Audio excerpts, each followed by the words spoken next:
Para o Brasil existir, existiram milhares de apocalipses. E embora isso, o que se segue firme, plantado dentro dos territórios indígenas, dentro dos povos, dentro das Amazônias, é a esperança.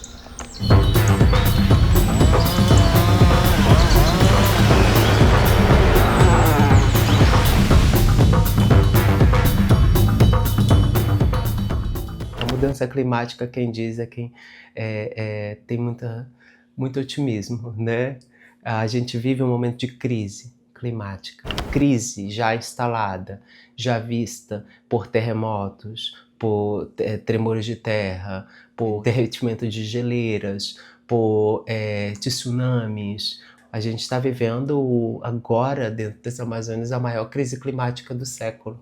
Rios inteiros, rios de mais de 10 quilômetros de largura estão desaparecendo. E cidades inteiras estão sendo engolidas por conta dessas cheias em excesso.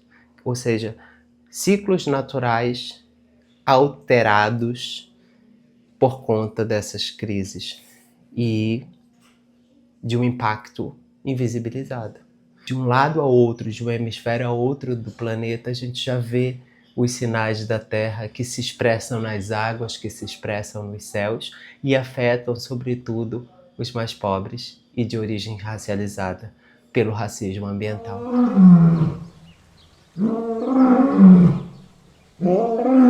A gente não tem uma educação básica que ensine sobre a crise climática. A gente segue com livros de ciências mostrando mudança climática como um evento praticamente natural, cita ali de ordem antropogênica, humana, mas as imagens que chegam ainda nos livros didáticos, em suma maioria, hoje, em 2025, permanecem muito parecidas com aquelas que eu, com 35 anos hoje, 34, vi criança, que é a imagem do urso polar. A imagem do urso polar num pedacinho de gelo, ela segue sendo a imagem que fala de uma mudança climática, em vez de uma crise climática, em vez de falar de uma crise, trazer o fato, a urgência. Essas imagens, elas também não correspondem à realidade do Brasil, por exemplo, que é um país continental com muitas realidades. O que eu quero dizer é que segue se fazendo uma educação básica, essa que vai formar todo mundo, com imagens de um outro lugar do mundo que também está sendo afetado. Mas quando não mostra a nossa realidade, é impossível que a pessoa se conecte. Porque imagens carregam consigo imaginários.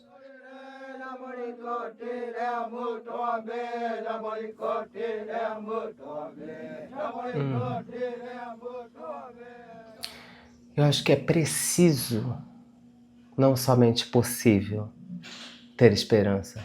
E eu olho para a história da minha família, olho para a história de muitas pessoas que conheço, se olharmos para a história dos povos indígenas, né, que perderam muitos mundos seus, milhares de etnias. Cada etnia, como um mundo, foi exterminada, foi dizimada.